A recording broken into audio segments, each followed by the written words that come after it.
March 15th, 2241. The Draknor Empire sent one ship to the human colony World Harmony. Not a fleet. One ship. It didn't need a fleet. The Draknor had developed a weapon they called the Purifier. It didn't destroy buildings or military installations. It specifically targeted biological matter. Every living thing on the surface of Harmony was dead in 4 hours. 5 million people. Farmers. Children. Teachers. Doctors. Gone. The Draknor transmitted one message to Earth afterward. This is what happens when lesser species occupy space that belongs to the Draknor. Consider this a lesson. Do not make us teach it again. Earth's military began mobilizing within hours. Fleet commanders submitted battle plans. Politicians demanded immediate retaliation. The galaxy watched to see what humanity would do. Earth's government met for 6 days. Then they issued one statement. The attack on Harmony has been noted. No further statement at this time. That was it. No declaration of war. No fleet deployment. No threat of retaliation. The galaxy was confused. The Draknor were satisfied. Draknor Emperor Vector read Earth's statement and laughed. His advisors laughed with him. "They're afraid," he said. "Good. They should be." He was wrong about everything. Because on that same day, in a building that didn't officially exist, a woman named Director Amara Ose walked into a room and wrote 4 words on a whiteboard. She stood there looking at those 4 words for a long time. Then she said to her team, "We have 30 years. Let's not waste a single day." Operation Long Memory begins.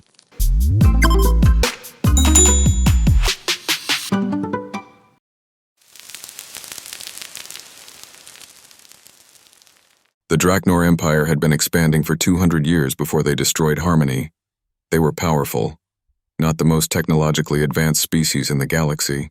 Not the largest military. But they had something most empires don't. Discipline. The Draknor didn't fight wars they couldn't win. They studied their targets, identified weaknesses, struck decisively, and moved on. They had destroyed 11 other civilizations before Harmony. None had successfully retaliated. They were patient predators. They chose their moments carefully. And when they struck hard enough that retaliation became impossible. They thought they understood patience. They had never encountered a species that had been waging war on itself for 10,000 years, documenting every single lesson learned. The Draknor knew how to plan a single decisive strike. Humans had been planning long campaigns since before we had writing. Director Amara Ose was 44 years old when Operation Long Memory began, a former intelligence officer with 20 years of field experience. She spoke 6 human languages and had already been learning Draknor for 2 years before the attack on Harmony. She had been watching them. They hadn't been watching her. The Draknor believe they understand strategy, she told her initial team of 12. They believe patience means waiting for the right moment to use force. We're going to show them that patience is a weapon itself, and we've been training to use it for 10,000 years. She turned to the whiteboard. "We are not going to destroy their ships," she said. "We are going to become part of their world, and when we leave, there won't be a world left."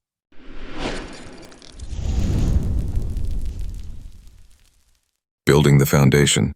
In the first year, nothing visible happened. That was the point. Director Ose spent year 1 doing 3 things: recruiting, training, and studying. Recruiting. She needed a specific type of person, not soldiers, not spies in the traditional sense. She needed people who could disappear into another culture completely.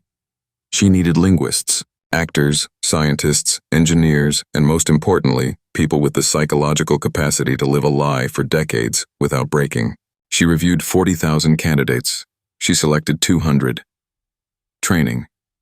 Her 200 operatives began a training program unlike anything in human history. They didn't just learn the Draknor language. They learned to think in it. They studied Draknor history, culture, social hierarchy, religious practices, humor, and taboos. They learned what Draknor food tasted like and how to eat it correctly. They learned the specific way Draknor walked when they were confident versus when they were nervous. They became students of an alien civilization in the most thorough way possible. "You don't infiltrate a civilization," Ose told them. "You become it. There's a difference.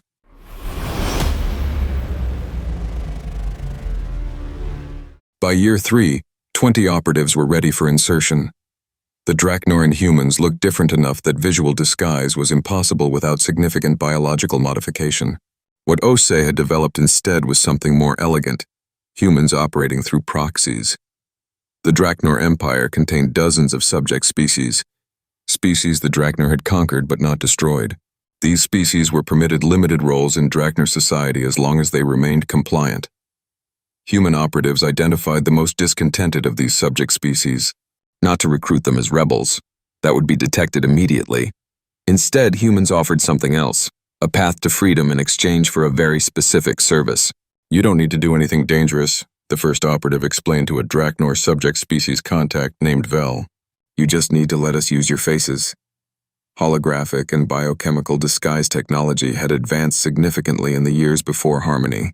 Human operatives could now operate in alien spaces for extended periods, appearing to be members of subject species. 20 operatives entered Draknor space looking like merchants, laborers, and low-level administrators from 5 different subject species. They were humans. Humans who had spent 3 years learning to be something else.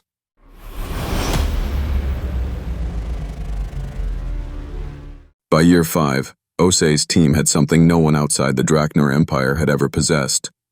A complete map of Draknor infrastructure. Not just the military installations, everything. Power grid control nodes. Financial system architecture. Communication network relay stations. Government administrative systems. Food distribution networks. Water processing facilities. Medical supply chains. The Draknor had built an efficient, interconnected empire. Every system depended on every other system. The efficiency that made them powerful also made them vulnerable. One of Ose's analysts, Dr. Chen Wei, spent 2 years mapping the dependency chains. He identified something he called the cascade architecture, the specific order in which systems would fail if key nodes were disrupted. It's like dominoes, he told Ose. They built their empire so efficiently that everything depends on everything else. Find the right 10 nodes, in the right order, and the whole empire falls. Ose looked at the cascade map for a long time. How long would it take? She asked. 72 hours, Dr. Chen said. Maybe less.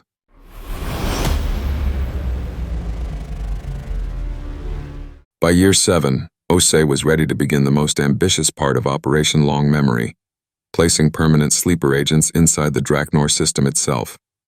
Not operatives who would gather intelligence and leave, operatives who would stay. For years. Decades. Living as members of subject species within the Empire, building careers, establishing trust, working their way into positions where they could access critical systems. The first wave of sleepers entered in year 7. They had orders to do nothing except become part of the Draknor world. No intelligence gathering beyond passive observation, no communication with Earth except through dead drops that could not be traced. No actions that might draw attention, just exist, build trust, rise through whatever systems they entered. Wait. Some of you won't receive activation orders for 20 years, Ose told the first wave of sleepers before they left. You will live entire chapters of your lives in Draknor space, waiting for a day that may feel like it will never come. She looked at them. It will come. We will not forget you. We will not forget Harmony. And when the day comes, you will know exactly what to do. She watched them go. She already knew she would not see some of them again. Stop for a moment. Because here's what the Draknor Empire was doing during those first 7 years. Nothing. They were doing absolutely nothing about humanity, because from their perspective, there was nothing to do. Earth had accepted their lesson. Earth had issued a weak statement and gone quiet. Earth was irrelevant. The Draknor went on conquering. They added 3 more systems to their empire in the 7 years after Harmony. They developed new weapons. They built new ships. Their emperor gave speeches about the strength of the Draknor race and the weakness of lesser species. In year 7, the emperor held a ceremony marking the anniversary of the Harmony operation. He called it a demonstration of Draknor superiority. He had a monument built, a monument celebrating the destruction of 5 million humans. And somewhere in that ceremony, standing in the crowd, was a human operative. She attended the ceremony. She watched them celebrate killing her people. She smiled and applauded with the crowd around her because her cover required it. Then she went back to her apartment, wrote a single sentence in an encrypted dead drop that wouldn't be read for 6 months, and went to sleep. The sentence was, "They built a monument. We're building something too." 23 years later, the monument was the only thing left standing, because everything else had collapsed around it. Let's keep going.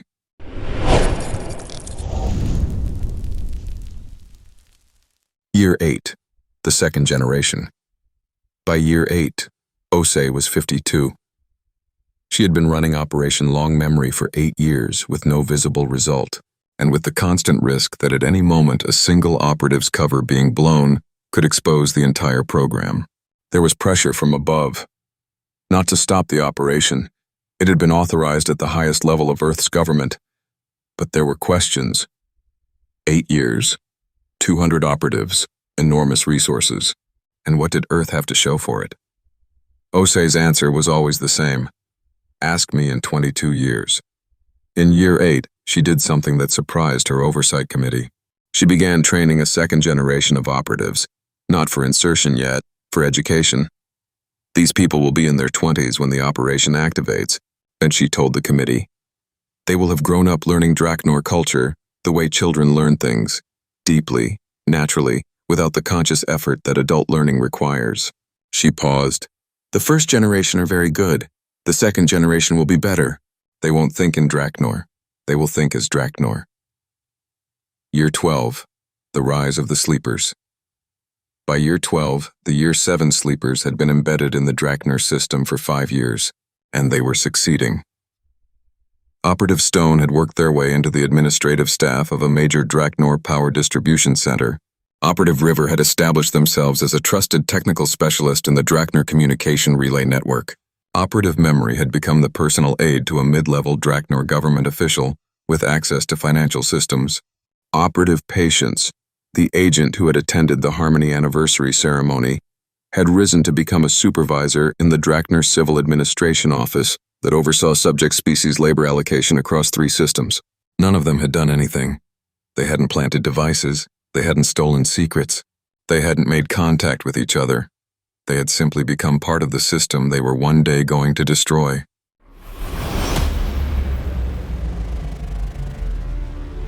In year 15, the operation shifted. Earth began sending technology packages through the dead drop system, not weapons. The packages contained software, specifically designed malware built around Dr. Chen's Cascade architecture map. Each package was designed for a specific system node. Each package was dormant, completely undetectable until activated. Each package could be installed by anyone with legitimate access to the relevant system. The sleeper agents received their packages over a 2-year period. They installed them. Then they went back to their regular duties. Nobody noticed. Why would they?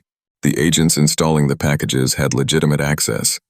The packages themselves showed up as normal system components. There were no communication signals to intercept. There was nothing moving in space to detect. The Draknor's excellent surveillance systems were looking for ships, weapons, and communications. They weren't looking for an enemy that had already arrived and was quietly waiting inside the walls.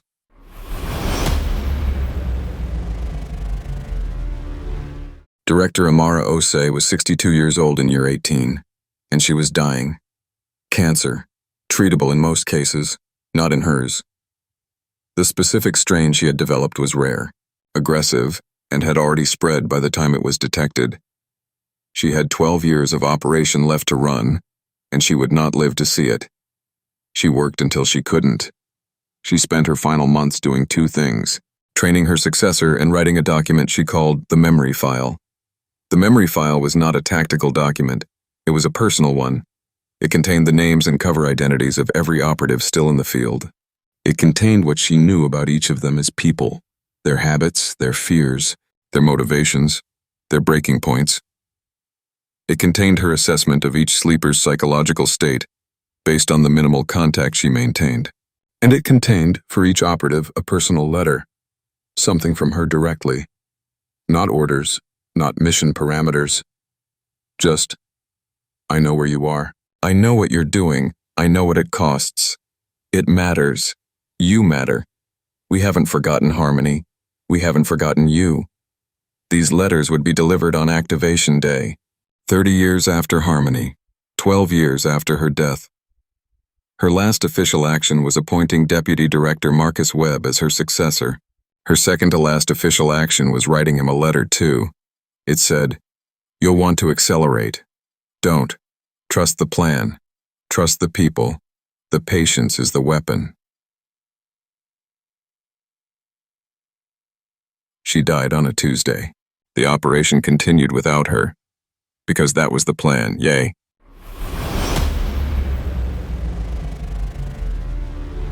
By year 20, Osei's second generation was ready. They were in their late 20s and early 30s. Some of them had grown up in the training program. They spoke Draknor not as a learned language, but as a native one. They understood Draknor humor in a way the first generation had to consciously calculate.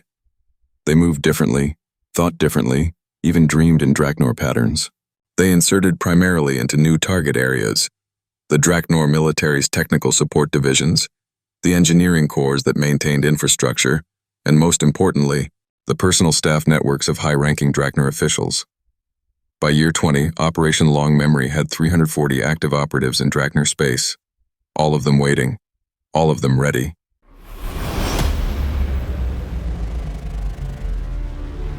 Something changed. The Draknor began moving toward another human colony world. Not immediately, not even soon. But the reconnaissance patterns, the logistics movements, the specific type of supply shipments being routed through 3 Draknor systems, Director Webb's analysts recognized them. The Draknor were planning another strike, another Harmony. The target wasn't confirmed yet, but the timeline was. Based on the logistics pattern, the Draknor would be ready to strike within 7 years. Webb called his senior team together. "We plan to activate in year 30, he said. "That's still 7 years away. We could move it up." "Or," said Dr. Chen's successor, Dr. Yuki Tanaka, "we do exactly what Osei told us to do." She turned to Webb. "We trust the plan. Year 30. We've been building to this for 23 years. 7 more and we do it right. Rush it and we risk everything." He looked at Osei's letter, the one she had written to him. "The patience is the weapon. Year 30, he said. "We stick to the plan, but we add something." He turned to his team.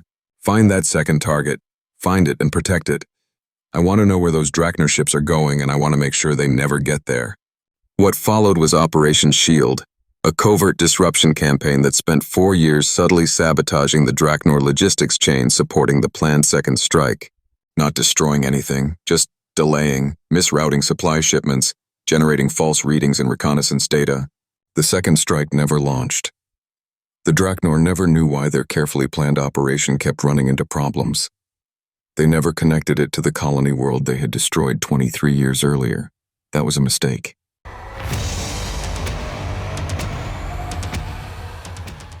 Year 25, the Cascade Test. In year 25, Dr. Tanaka's team ran a simulation, not a computer simulation, a full physical recreation of a Draknor regional infrastructure cluster using the exact specifications her agents had mapped over 20 years. They built a model of 6 Draknor systems worth of interconnected infrastructure at approximately 1% scale. Every power node, communication relay, financial transaction center, and administrative hub, all connected exactly as they were in reality. Then they ran the malware. The simulation lasted 71 hours and 43 minutes. At the end of it, every system in the model had failed in exactly the order Dr. Chen's original Cascade map had predicted. "It works," said the lead simulation engineer. Dr. Tanaka looked at the results for a long time. "It works at 1% scale in a controlled environment," she said. "The real thing will be more complicated. There will be human, Draknor, error. Systems will respond unexpectedly. Agents will face unforeseen circumstances." She looked at the timeline. "Add a 15% contingency buffer. I want the operation to still succeed if 15% of our agents fail completely." They spent year 26 rebuilding the activation plan with the contingency buffer built in.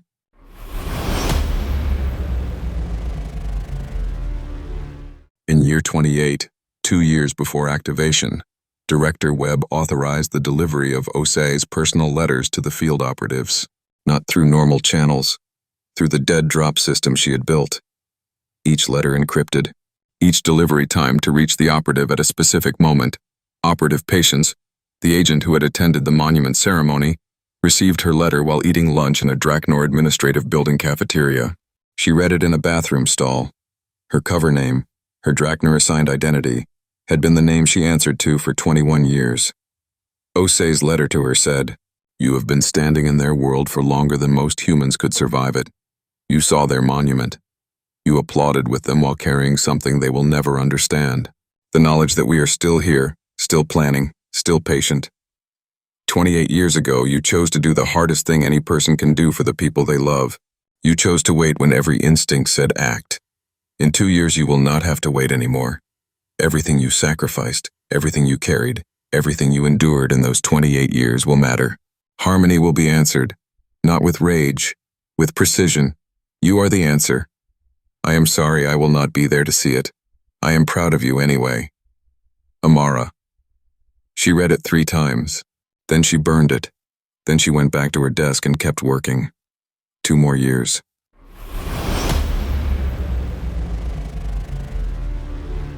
In year 29, the second-generation agents began a carefully coordinated series of moves within Draknor society. Promotions, transfers, lateral moves that put them in specific positions they would need on activation day.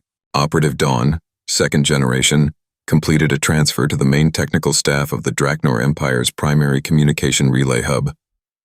This was the node Dr. Chen had identified as the first domino. Operative Steel, second generation, was promoted to senior maintenance supervisor for the power distribution network serving the Draknor Imperial Capital System. Second domino, Operative Thunder, second generation, accepted a position as senior aide to the Draknor Minister of Finance. Third domino, 40 critical positions across the Empire, all filled by operatives in year 29. None of the moves looked connected. Each was a legitimate career advancement. None triggered the Draknor security apparatus.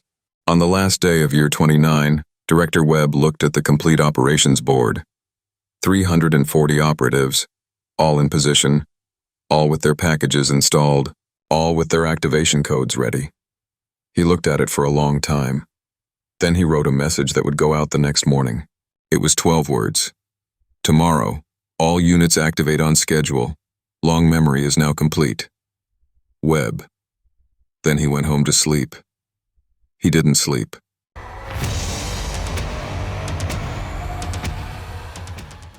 "300 hours. The signal goes out at exactly 300 hours on the 30th anniversary of the destruction of Harmony. 340 encrypted activation signals went out through the Draknor dead drop network simultaneously. Each signal reached its recipient within minutes. Each signal contained one word translated into the relevant subject species language. The word was remember.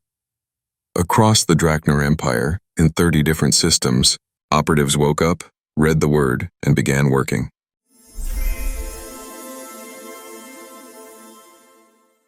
Hour 1.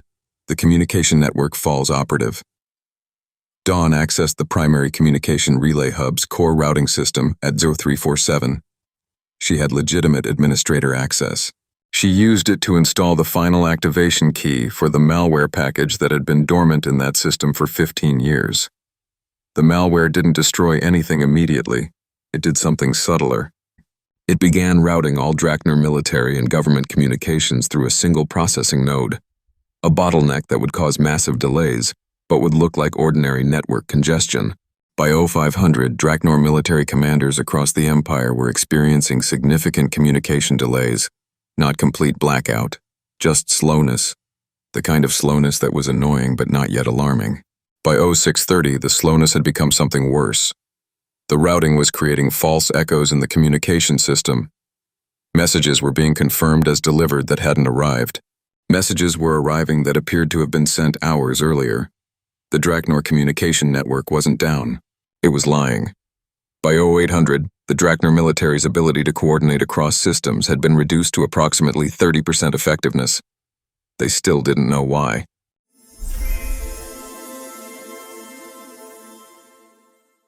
Hour 3. The power grid stutters. At 0901, Operative Steele activated the power grid malware package in the Imperial Capital System. Again, not a blackout, something more insidious. The power grid began experiencing variable frequency fluctuations, just enough to cause equipment to behave unpredictably. Computers crashed and restarted. Security systems experienced intermittent failures. Manufacturing equipment produced errors. Draknor engineers across the capital system began working frantically to identify the problem. They couldn't find it because it wasn't a failure. The power grid was functioning normally by every diagnostic measure. The fluctuations were designed to fall just below the threshold that would trigger automated fault detection. An entire civilization's industrial capacity dropping to 60% efficiency, while their diagnostic system said everything was fine.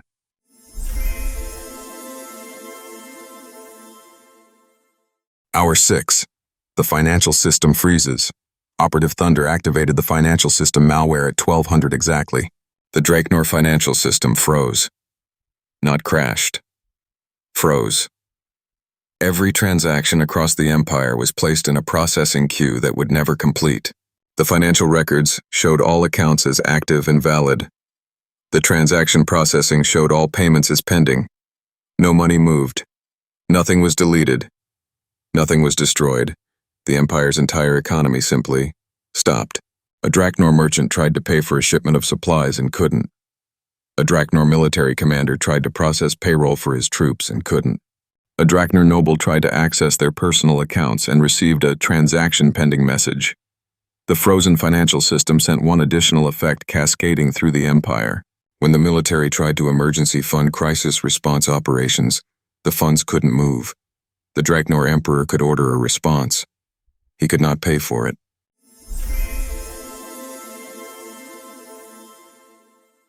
Hour 12. The cascade begins. By hour 12, Dr. Tanaka was watching the cascade map from Earth's intelligence headquarters. The cascade had begun exactly as Dr. Chen had designed it 30 years earlier. The communication network confusion prevented coordinated response. The power fluctuations prevented normal operations. The financial freeze prevented funded response. Each failing system was making the others fail faster. Hour 13. The Draknor food distribution network began experiencing routing failures because the administrative systems that managed it were running on power grids now fluctuating at critical levels. Hour 15. 3 major Draknor military bases went into lockdown because their security systems, running on the degraded power grid, began reading everything as a potential threat. Hour 18. The Draknor Emperor attempted to broadcast a reassurance message to the Empire. The communication network delivered it to the wrong systems, 2 hours late, in fragments. Hour 20. The Draknor started to understand they were under attack, but they couldn't determine the attack vector. No ships, no weapons fire, no communications from any enemy. Just systems failing in sequence with no traceable cause.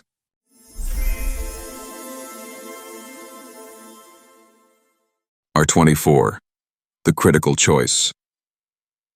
At hour 24, the Draknor High Command did what any military would do when facing an attack with no visible enemy. They prepared to strike outward. The Emperor ordered a full military mobilization. Every Draknor warship was to launch and stand by for orders. The mobilization orders went out through the degraded communication network. They arrived at military installations partially, incorrectly. Some ships received orders to mobilize. Others received orders to stand down from a mobilization that hadn't happened yet. Several commands received versions of the order that canceled each other out.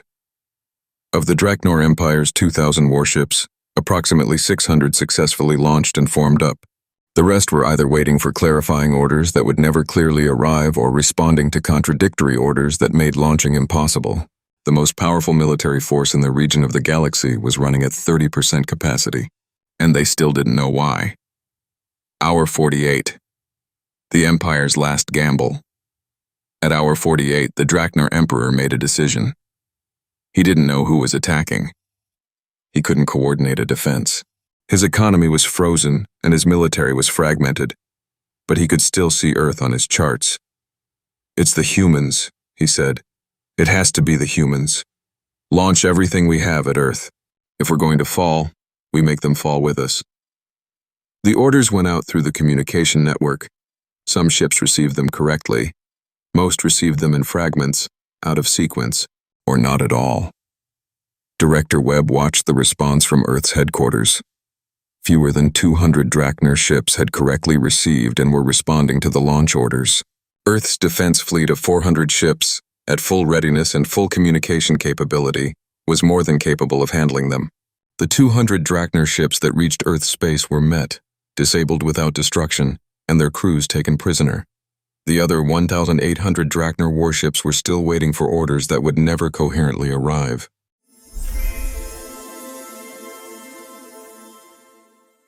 At hour 72, the last critical nodes in the cascade sequence activated. The Draknor Empire's administrative network, which had been struggling to compensate for everything else failing around it, finally reached its processing limit and began generating errors. The errors cascaded into the network's own management systems. The management systems began outputting commands to other systems, commands that were corrupted, recursive, and ultimately destructive. The Draknor Empire's integrated infrastructure, which had been their greatest strength, failed completely. Not destroyed, not bombed, not burned. It just stopped. 30 years after Harmony, at the 72nd hour of Operation Long Memory, the Draknor Empire ceased to function as a coordinated entity. The Emperor sat in his throne room with power flickering on and off, no communications reaching him, no financial systems working, and no military responding to his orders. He did not know what had happened. He did not know who had done it. Then a single communication came through.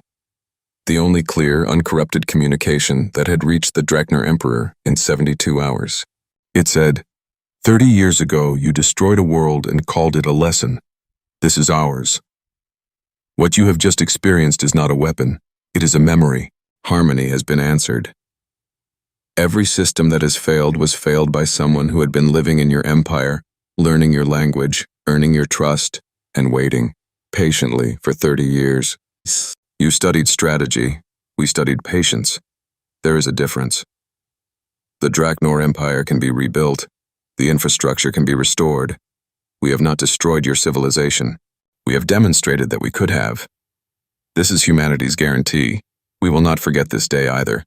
And if your empire is ever rebuilt, and if it ever looks toward another human world with hostile intent, we will not need 30 years the next time. We already have people in place. We always have people in place. The Emperor sat very still for a long time. Then, for the first time in Draknor Imperial history, an Emperor of the Draknor Empire sent a message to Earth requesting peace negotiations.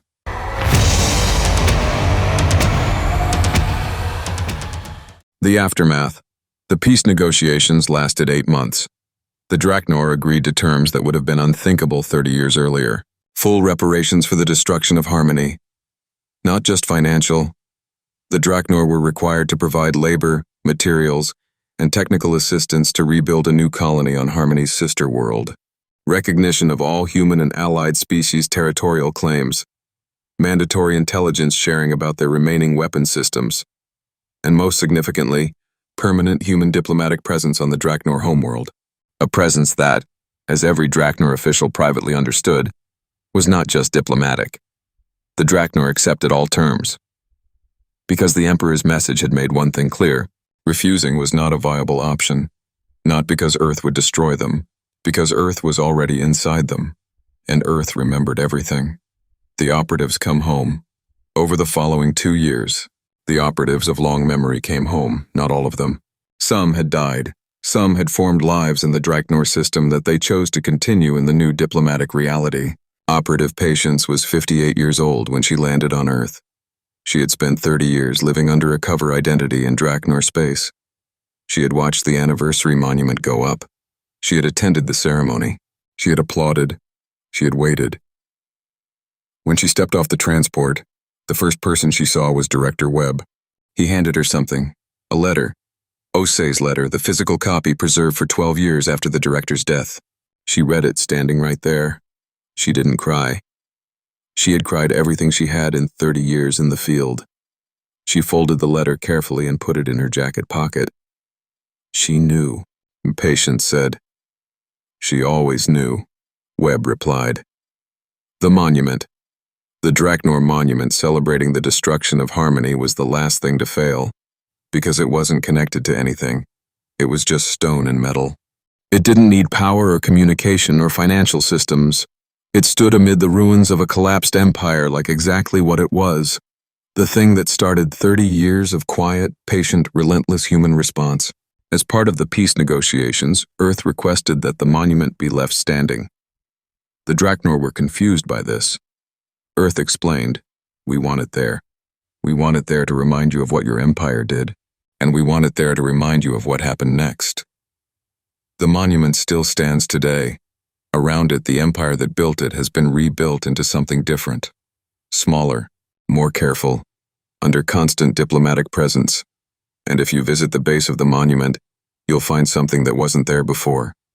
A small plaque, placed there during the peace negotiations. It says, "To the 5 million people of Harmony, you were not forgotten. You were never forgotten." Below that, one more line. "Neither were we."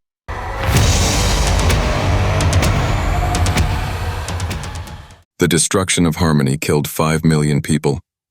Operation Long Memory involved 340 operatives over 30 years. The Draknor Empire fell in 72 hours without a single human warship firing a single shot. Was it proportional? That question has been debated for decades. Some say yes. 5 million deaths demanded a response commensurate with the crime. The Draknor chose the terms of this engagement. Humanity chose the response. Some say no. The operation collapsed an entire civilization, not just its military. Billions of ordinary Draknor had their lives disrupted, their economies destroyed, their sense of security shattered. They didn't fire the weapon that destroyed Harmony. Some say the question is wrong entirely. Operation Long Memory wasn't revenge. It was demonstration. It showed the galaxy that attacking human civilization has consequences that cannot be predicted, cannot be prevented, and cannot be understood until they arrive. Every species in the galaxy watched what happened to the Draknor Empire. The message was received clearly. You can build bigger ships. You can develop better weapons. You can strike first and hard and with devastating efficiency. And 30 years later, you might discover that efficiency was never the point. Patience was. Amara Osi never saw the operation succeed. She died in year 18. She spent the last 12 years of her life trusting that what she had built would work without her. It did. When Director Webb sent her the final mission report, a copy placed in her memorial file as was the custom for posthumous commendations, he wrote one line. "Director Osei, it worked. Harmony is answered. The memory held.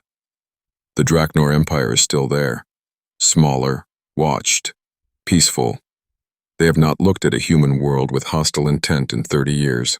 Neither their current emperor, nor their military commanders, nor their intelligence apparatus knows exactly how many humans are currently embedded in their society. They know some. They believe the number is small. They're wrong.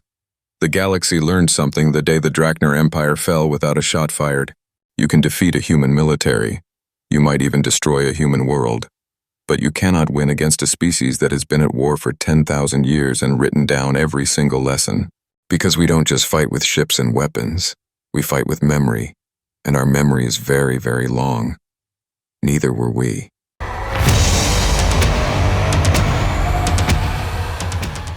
To the 5 million of Harmony, and to everyone who waited 30 years to answer for them. Was Operation Long Memory justice or revenge? Let me know in the comments. Subscribe for more HFY stories every week. Next episode, the Ghost Fleet of Proxima, 12 ships, 1 enemy armada, and the greatest deception in space warfare history.